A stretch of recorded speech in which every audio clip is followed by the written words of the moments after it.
మా latest videos కోసం మా ఈ తెలుగు న్యూస్ ఛానల్ సబ్స్క్రైబ్ చేసి గంట సింబల్ యాక్టివేట్ చేసుకోండి. రేపే కనుమ.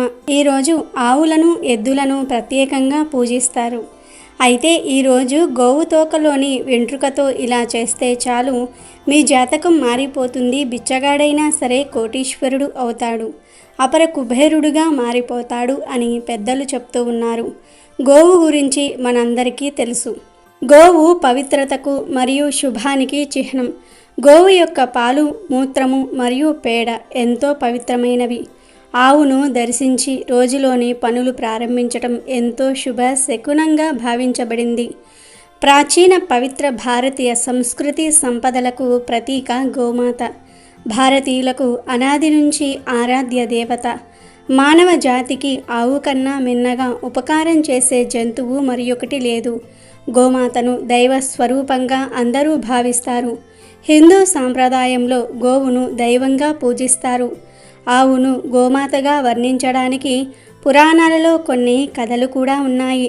గోమాతను పురాణంలో సకల దేవతల స్వరూపంగా వర్ణించటం జరిగింది. అలాంటి గోమాతను పూజించటం వల్ల సకల పాపాలు పోతాయి. గోవు పాదాలలో పితృదేవతలు, గొలుసులలో తులసీ దళములు, కాలల్లో సమస్త పర్వతాలు, మారుతి తదితరులు ఉన్నారు. గోమాత నోరు లోకేశ్వరం, నాలుక 4 వేదాలు అని పురాణాలలో వర్ణించటం జరిగింది. గోమాత మధ్యలో గంధర్వులు, దంతాలలో గణపతి, ముక్కు రంధ్రాలలో శివుడు, ముఖంలో జ్యేష్ఠాదేవి, కళ్ళల్లో సూర్యచంద్రులు, చెవులలో శంకుచక్రాలు, కొమ్ములలో యమ ఇంద్రులు ఉన్నారు. అలాగే కంఠంలో విష్ణువు, భుజాన సరస్వతి, రొమ్మున నవగ్రహాలు, మూపురంలో బ్రహ్మదేవుడు, గంగడోలిన కాశీ ప్రయాగ నదులు ఉంటాయి. ఈ విధంగా గోవు ప్రతి అవయవంలో సకల దేవతలు కొలువై ఉంటారు. అందుకే పురాణాలలో గోమాతకు ప్రత్యేక స్థానం ఉంది. గోవు సాక్షాత్తు లక్ష్మీ స్వరూపం. గోవు పృష్ఠభాగాన్ని లక్ష్మీదేవిగా భావిస్తారు. గోమాతను పూజించటం వల్ల ముక్కోటి దేవతలను పూజించిన ఫలితం లభిస్తుంది. కనుమ రోజు గోవులను పూజిస్తారు.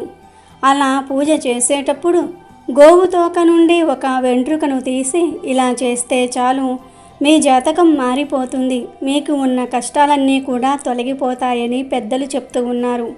మీ దరిద్ర బాధలు, దోషాలు, పీడలు అన్నీ పోయి మీకు బాగా కలిసి వస్తుంది. మరి ఇంతకీ కనుమ రోజు గోవు తోకలోని వెంట్రుకతో ఏం చెయ్యాలి అనే విషయాన్ని ఇప్పుడు మనం ఈ వీడియోలో వివరంగా తెలుసుకుందాము. అంతకన్నా ముందు మహాభారతంలో శాంతి పర్వంలో లక్ష్మీ గో సంచారం అనే ఒక విశేష అంశం ఉంది. ఒకసారి లక్ష్మీ అమ్మవారు సుందరమైన వస్త్రాలను ధరించి గోవుల దగ్గరకు వెళ్ళింది. అలా వచ్చిన సుందరమైన యువతిని చూసి ఒక గోమాత, మీరు ఎవరు, ఎక్కడి నుండి వచ్చారు? మీరు ఈ భూమి మీదే అందమైన స్త్రీలాగా ఉన్నారు. నిజం చెప్పండి, ఎవరు మీరు? మా దగ్గరకు ఎందుకు వచ్చారు అని అడిగింది. ఆవులు అలా అడగగానే లక్ష్మీదేవి తనను పరిచయం చేసుకుంది. గోవులారా, పూర్తి ప్రపంచం నన్ను కోరుకుంటుంది. ప్రపంచంలో నేను లక్ష్మీనామంతో ప్రసిద్ధి చెందాను. నేను భూమిని వదిలేసి వచ్చేద్దాం అనుకుంటున్నాను. ఎందుకంటే ఆచార భ్రష్టుత్వం జరుగుతుంది, హింసలు జరుగుతున్నాయి. నరులు పశువులను చంపి తింటూ ఉన్నారు. ముసలివాళ్లను గౌరవించటం మర్చిపోతూ ఉన్నారు. పిల్లలకు మంచి సంస్కారాలు నేర్పించకుండా చరిత్రహీనులుగా తయారు చేస్తూ ఉన్నారు.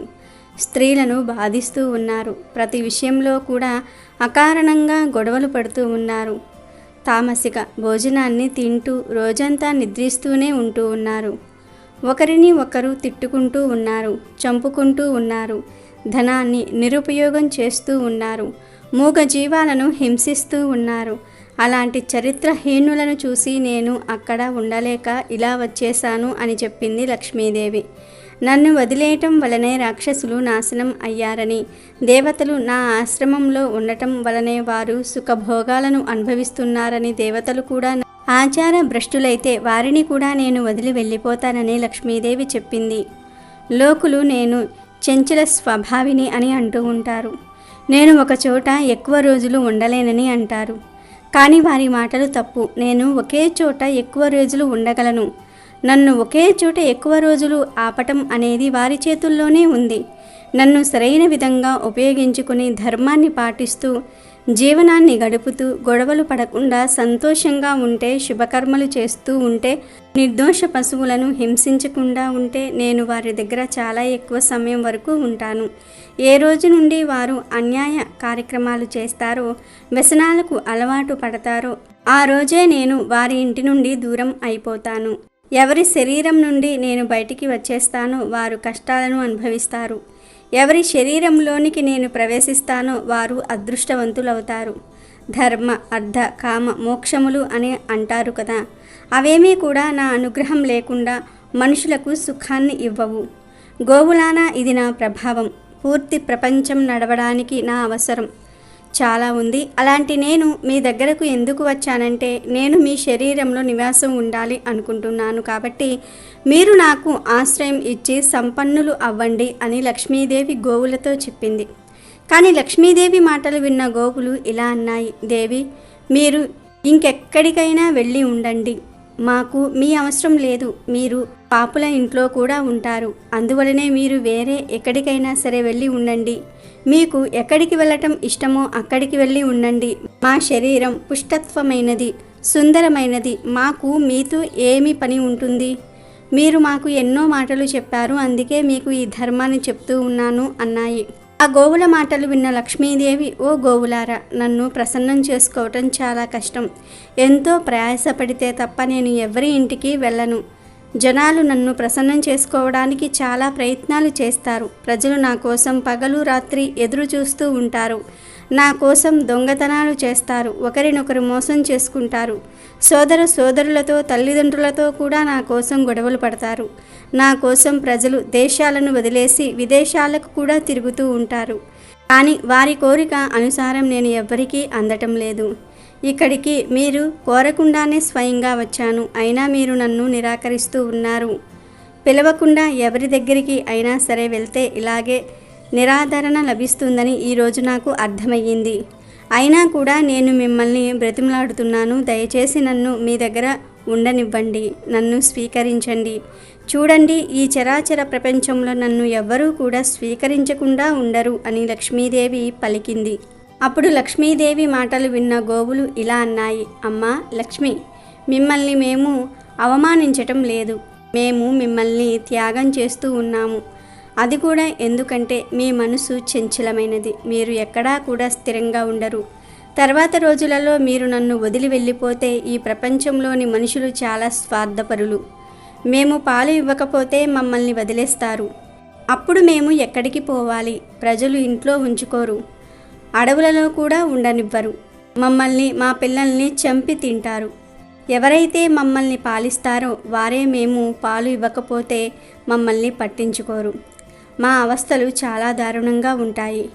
అందుకనే మీరు మా నుండి దూరంగా ఉండండి. ప్రపంచంలో మనుషులు ఎప్పటి వరకు మాలో మీ దర్శనం చేసుకుంటారో అప్పటి వరకే మమ్మల్ని గౌరవిస్తారు.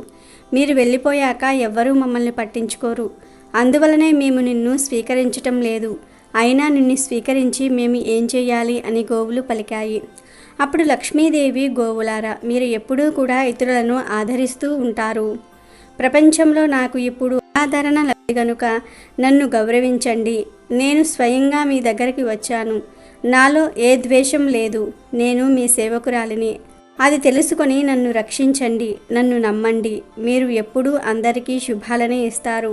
మీరు పుణ్యాత్ములు, పవిత్రమైన వాళ్ళు. మీ శరీరంలో ఏదో ఒక స్థానంలో నన్ను నివాసం ఉండనివ్వండి అని అడుగుతుంది లక్ష్మీదేవి. లక్ష్మీదేవి అన్నిసార్లు అడిగేసరికి గోవులు లక్ష్మీదేవిని వెనక్కి వెళ్ళిపోమ్మని చెప్పలేకపోయాయి. అప్పుడు గోవులు దేవితో, మాకు ఒక షరతు ఉంది. ఆ షరతు ఒప్పుకుంటే మేము నిన్ను స్వీకరిస్తాము అని అన్నాయి. మీరు మా లోపల ఎప్పటి వరకు కావాలంటే అప్పటి వరకు ఉండండి. కానీ మా వెనక భాగంలో పేడలో, మూత్రంలో మాత్రమే నివాసం ఉండండి. గోవు పేడ, గోవు మూత్రం చాలా పవిత్రమైనవి మాకు తెలుసు. మీరు మమ్మల్ని వదిలి వెళ్ళిపోతే ప్రజలు మమ్మల్ని వదిలేస్తారు. కానీ మా పేడ, మూత్రంలో మీరు ఉంటే వాటిని ఉపయోగించి ప్రజలు లాభాలను పొందుతారు అని గోవులు అన్నాయి. ఆ మాటలు విన్న లక్ష్మీదేవి ఎంతో సంతోషించి, ఓ గోవులారా, నేను మీలో నివసించడానికి అనుమతి ఇచ్చి నా గౌరవాన్ని కాపాడారు. మీరు చల్లగా ఉండాలి. మీ పేడ మరియు మూత్రంలో నేను నివాసం ఉంటాను అని లక్ష్మీదేవి పలికింది. అలా ఈ రోజుకి కూడా ఆవు పేడ, ఆవు మూత్రం చాలా పవిత్రమైనవిగా, ధన ప్రధానమైనవిగా చెప్పబడుతూ ఉన్నాయి. ఎవరైతే గోపూజ, గోసేవ చేస్తారో వారి ఇల్లు ఎప్పుడూ సుఖ సంతోషాలతో నిండి ఉంటుంది. పేదరికం రానే రాదు. గోవు అంతటి పవిత్రతను కలిగి ఉంది. స్వయంగా లక్ష్మీ అమ్మవారే గోమాతలో నివాసం ఉంటారు. అందువలన గోసేవ చేస్తే ఇంట్లో ధనధాన్య అభివృద్ధి పెరుగుతూనే ఉంటుంది. ఈ కథను వింటే చాలు, దుఃఖం పోతుంది, పేదరికం రానే రాదు. ఇక వీడియోలోకి వస్తే, సంక్రాంతి వరుసలో వచ్చే చివరి పండుగను కనుమ పండుగ అంటారు. దీనినే పశువుల పండుగ అని కూడా అంటారు. ఒక సంవత్సరం పాటు తమ యజమానులకు సహాయకరంగా ఉండే మూగజీవులను ఆరాధించే రోజు ఈ కనుమ పండుగ. పశుపక్షాదులకు గౌరవాన్ని సూచించే పండుగల కనుమ ప్రసిద్ధి చెందింది. ఈరోజు ఆవులను, ఎద్దులను అలంకరించి పూజిస్తారు. ఈరోజు వాటితో ఏ పనులు చేపించరు. అయితే ఈ కనుమ రోజు గోవు తోక నుండి ఒక వెంట్రుకను సేకరించి ఆ వెంట్రుకతో ఒక పరిహారం చేస్తే మీ జాతకం మారిపోతుందని పెద్దలు చెప్తూ ఉన్నారు. అసలు ఏం చేయాలి అంటే, ముందు ఒక గోవు తోకలోని వెంట్రుకను సేకరించి తెచ్చుకోండి. తర్వాత ఆ వెంట్రుకను ఒక తెల్లని పేపర్లో వేసి ఆ పేపర్లోని చిటికెడు కుంకుమ, కొన్ని అక్షింతలను కూడా వేయండి. ఆ తరువాత ఈ పేపర్ను చిన్న పొట్లంలాగా కట్టి ఒక రోజంతా మీ పూజ గదిలో ఉంచుకోండి. మరునాడు ఈ పొట్లాన్ని తీసి మీ బీరువాలో పెట్టుకోండి. ఇలా పెట్టడం వలన మీ బీరువా వైపు ధనం ఆకర్షింపబడుతుంది. అదృష్టం మీ ఇంటి తలుపు తడుతుంది. ఎందుకంటే ఆవు తోకలోని వెంట్రుకలకు కూడా ఎన్నో శక్తులు ఉంటాయి. ఆవు తోకలోని వెంట్రుకలకు ఎంతో మహత్యం ఉంది. ఆవు తోకలోని ఒక వెంట్రుకను తీసి బొటనవేలికి చుట్టి ఆ బొటనవేలిని మీ శరీరంలో ఎక్కడైనా నొప్పిగా ఉన్న చోట పెట్టి నొక్కితే ఎలాంటి నొప్పి అయినా సరే పోతుందని శాస్త్రాలలో ఉంది. అంతేకాదు ఎంతోమంది ప్రవర్తలు, స్వామీజీలు ఈ గోవు తోకలోని వెంట్రుకలను తమ దగ్గర ఉంచుకుంటూ ఉంటారు. అలా ఉంచుకోవటం వలన వారికి ఆయురారోగ్యాలు లభిస్తాయని వారు నమ్ముతూ ఉంటారు. ఇలా గోమాతకే కాదు, గోమాత తోకలోని వెంట్రుకలకు కూడా ఎంతో ప్రాముఖ్యత ఉంది. అటువంటి గోవు వెంట్రుకలతో కనుమ రోజు ఎవరైతే ఇప్పుడు మనం చెప్పుకున్న విధంగా చేస్తారో వారికి ఉండే కష్టాలన్నీ కూడా పూర్తిగా పోతాయి. అదృష్టం వారిని వరిస్తుంది. ఇలా బీరువాలో పెట్టిన గోవు వెంట్రుకను ఎన్ని సంవత్సరాల పాటు అయినా సరే అలా ఉంచుకోవచ్చు. ఈ గోవు వెంట్రుకే మీకు ఐశ్వర్యాన్ని ఆకర్షించి పెడుతుంది. కాబట్టి ప్రతి ఒక్కరూ కూడా రేపు కనుమ రోజు గోవు వెంట్రుకతో ఈ చిన్న పరిహారం చేసి మీ జాతకాన్ని మార్చుకుని సకల ఐశ్వర్యాలను పొంది సంతోషంగా జీవించండి. సంక్రాంతి తరువాత వచ్చే పండుగే కనుమ పండుగ. కనుమ పండుగను పట్టణాల్లో కంటే పల్లెటూర్లలో బాగా జరుపుకుంటూ ఉంటారు. ఈ పండుగను పశువుల పండుగ అని కూడా అంటారు. ఈ రోజున మనకు అన్నం పెట్టే భూమికి, గోవులకు, ఎడ్లకు పూజలు చేస్తారు. అయితే సంక్రాంతి తర్వాత వచ్చే కనుమ పండుగ ప్రత్యేకత గురించి తెలుసుకుందాము. కనుమ రోజు ఆరెంజ్ కలర్ దుస్తులను ధరిస్తే మంచిది. ఈ రంగు దుస్తులను ధరిస్తే సుఖశాంతులు, అష్టైశ్వర్యాలు ప్రాప్తిస్తాయని జ్యోతిష్య శాస్త్రం చెప్తోంది. ఈ కనుమ పండుగ రోజున రైతులకు వ్యవసాయంలో సహకరించే పశువులను పూజించటం ఆచారంగా పాటిస్తారు. ఈ రోజున పశువుల పాకను చక్కగా అలంకరించి అక్కడ పాలు, కొత్త బియ్యంతో పొంగలి వండుతారు. ఈ పొంగలిని దేవునికి నైవేద్యంగా పెట్టి తర్వాత పొలానికి తీసుకుని వెళ్ళి చల్లుతారు. దీన్ని పోలి చల్లటం అని అంటారు. పోలి చల్లటం అంటే సంవత్సరం పాటు పండే పంటలకు చీడ పురుగులు సోకకుండా కాపాడమని దేవతలను ప్రార్థిస్తారు. ఇలా చేస్తే పంటలు బాగా పండుతాయని రైతుల నమ్మకము. ఈ రోజున ఆవులు, గేదెలు, ఎద్దులు, దున్నలను పసుపు, కుంకుమ, పూలు, బెల్లుళ్లతో అందంగా అలంకరించి కాళ్లకు గజ్జలు, మెడలో గంటలు వేసి పూజిస్తారు. ఈ రోజున పశువులతో ఎటువంటి పని చేయించకుండా చాలా ప్రేమగా చూసుకుంటూ ఉంటారు. వారికి పంట పండించటంలో సహకరించిన ఈ పశువులను దైవంగా భావించి వాటిని పూజిస్తారు. అయితే కొన్ని పల్లెటూర్లలో కనుమకు ఒక ప్రత్యేకత ఉంది. ఈ కనుమ పండుగ రోజు రథం ముగ్గును తప్పనిసరిగా వేస్తారు. ఇలా కనుమ రోజున రథం ముగ్గు వేయడానికి ఒక కారణం కూడా ఉందని పెద్దలు చెప్తూ ఉంటారు. రథం ముగ్గు విశిష్టత ఏమిటి అంటే, ప్రతి మనిషి శరీరం ఒక రథమని, ఆ దేహమనే రథాన్ని నడిపేవాడు పరమాత్ముడు అని భావిస్తారు. తనను సరైన దారిలో నడిపించమని కోరుతూ పరమాత్మను ప్రార్థించటమే ఈ రథం ముగ్గులో దాగి ఉన్న ఆంతర్యము.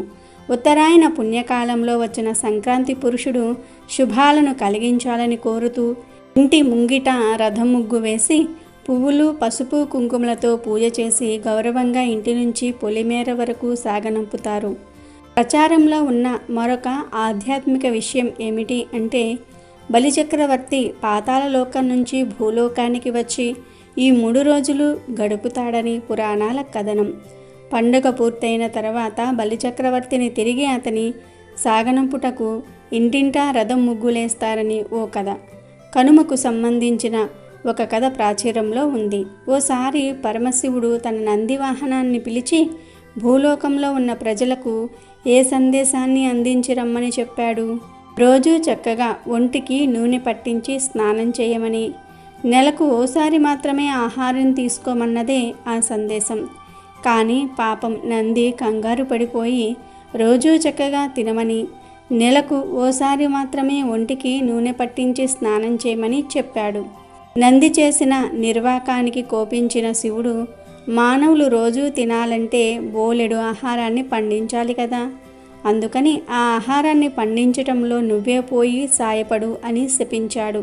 అప్పటి నుంచి రైతులు ఆహారాన్ని పండించటంలో ఎద్దులు సాయపడుతూ వస్తున్నాయనేది పురాణాలలోని గాథ. కనుమ రోజు ప్రతి ఒక్కరూ వారి ఇంటి ముందు వడ్ల కుచ్చెలను అంటే వరి కంకులను ఇంటి ముందు భాగంలో తగిలించాలి.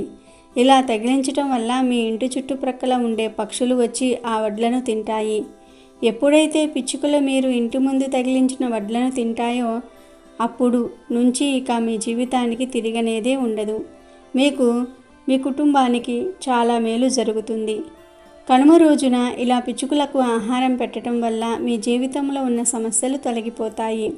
ఇక మీ జాతకంలో ఉండే దోషాలు పోవాలి అంటే రేపు కనుమ రోజు మీ ఊరిలో ఉన్న గ్రామదేవత గుడికి వెళ్ళి అక్కడ కుంకుమ పూజ చేయించాలి. పూజ చేయటం కుదరని వారు కనీసము ఆ తల్లి గుడి దగ్గరకు వెళ్ళి ఆ తల్లికి వడపప్పు, బెల్లాన్ని నైవేద్యంగా పెట్టి మీరు తినాలి. ఇలా కనుమ రోజు చేయటం వల్ల మీ జాతకంలో ఉన్న దోషాలు తొలగిపోతాయని పండితులు చెప్తూ ఉన్నారు. అలాగే గ్రామదేవతలకు రేపు పెరగన్నం నైవేద్యంగా పెట్టాలి. ఇలా పెట్టడం వల్ల ఇంటిలో వారికి ఆరోగ్య సమస్యలు తలెత్తకుండా ఉంటాయి. మంచి ఆరోగ్యం లభిస్తుంది.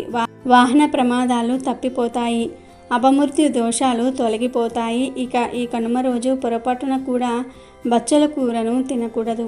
బచ్చల కూరను రేపు కనుమ రోజున ఇంటిలో వండినా లేదా తిన్నా అష్టదరిద్రాలు అనుభవిస్తారు, కటిక దరిద్రాన్ని అనుభవిస్తారు. బచ్చల కూరతో పాటు పొట్లకాయను కూడా కనుమ రోజు తినకూడదు. ఈ 2 కూరలు రేపు కనుమ రోజు తింటే మిమ్మల్ని దరిద్రం పట్టి పీడిస్తుంది. తెలుగునాట కనుమనాడు తప్పకుండా గారెలను వేసుకుంటూ ఉంటారు. కనుమనాడు మినుములు తినాలన్న సామెత కూడా ఈ ఆచారాన్ని స్పష్టం చేస్తుంది. గతించిన పెద్దలకు ప్రసాదంగా ఈ గారెలను భావించటము ఉంది. ఈ సమయంలో గారెలను తినటం వెనుక ఒక ఆరోగ్య సూత్రం కూడా ఇమిడి ఉంది. మినుములు ఒంట్లో ఉష్ణాన్ని కలిగిస్తాయి. చలికాలం తారాస్థాయిలో ఉన్న ఈ సమయంలో మినుములు తినటం వల్ల మన శరీరం ఆ చలిని తట్టుకోగలుగుతుంది. కనుమ రోజు ఎవరైతే మినుములతో చేసిన ఆహారం తింటారో వారికి సకల శుభాలు కలుగుతాయి. ఆరోగ్య సమస్య నుండి బయటపడగలుగుతారు. అంతేకాదు కనుమ రోజు మినుములతో చేసిన ఈ వంటకాన్ని తిని మీకు యముని అనుగ్రహం కలుగుతుంది. మీకు పొంచి ఉన్న ప్రమాదాల నుండి బయటపడగలుగుతారు. అంతేకాదు కనుమ రోజున ప్రయాణం చేయకూడదని, శుభకార్యాలు చేయకూడదని అంటారు. ఇలా పెద్దలు చెప్పటం వెనుక ఒక కారణం కూడా ఉందట. కనుక కనుమ రోజు తమ పెద్దలను తలుచుకునే కుటుంబ సభ్యులందరూ కూడా కలిసి గడుపుతూ ఉంటారు. తమ పెద్దలను తలుచుకుని ప్రయాణం చేసి సరదాగా షికార్లు కొట్టడం అనేది సంస్కృతికి విరుద్ధం. విశ్రాంతి తీసుకుని మర్నాడు ప్రయాణించమని చెప్తూ ఉంటారు. అందుకని కనుమ రోజున కాకైనా కదలదని, పండుగకు ఇంటికి వచ్చిన వారు ప్రయాణం చేయవద్దని, ఒకవేళ చేదస్తం అంటూ కనుమ రోజు ప్రయాణం చేస్తే ఇబ్బందులు తప్పవని పెద్దలు చెప్తూ ఉంటారు. ఇక ఈ పశువుల పండుగ సందర్భంగా పశువుల దేవుడిని పూజించటం ప్రతి గ్రామంలోనూ కనిపిస్తుంది. ఊరి పొలిమేర్లలో ఉండే ఈ కాటమరాయుడు ఆ గ్రామంలో పశువులను కాపాడుతాడని గ్రామస్తులు మరియు రైతుల నమ్మకము. అందుకే అలంకరించిన పశువులతో ఎద్దుల బండ్లు కట్టి పిల్లాపాపలతో సహా కాటమరాయుడు గుడికి లేదా పొలిమేర్లలో ఉండే గ్రామదేవతల గుడికి చేరుకుని అక్కడ బోనం పొంగలి కుండ సమర్పిస్తారు. అలాగే సంవత్సరమంతా కూడా ఎలాంటి సమస్యలు రాకుండా పంటలు పండాలని మొక్కుతూ ఉంటారు. తమ పశువులు ఆరోగ్యంగా ఉండాలని మొక్కుకుంటూ ఉంటారు. ఇప్పుడే గతంలో మొక్కుకున్న మొక్కులను చెల్లిస్తూ వాళ్ళ మొక్కుల ప్రకారం కోళ్ళు, మేకలు, పొట్టేళ్లు బలిస్తారు. ఈ బలిచ్చిన రక్తాన్ని పొంగలితో కలిపి దేవుడికి నైవేద్యంగా పెట్టి మిగిలింది తీసుకుని వెళ్ళి తమ తమ పొలాలలో చల్లుతూ ఉంటారు. ఇలా చేస్తే పంటలు బాగా పండుతాయని వాళ్ళ నమ్మకము. వీడియో నచ్చితే లైక్ చేయండి, షేర్ చేయండి, బట్ సబ్స్క్రైబ్ చేసుకోవడం మర్చిపోవద్దు.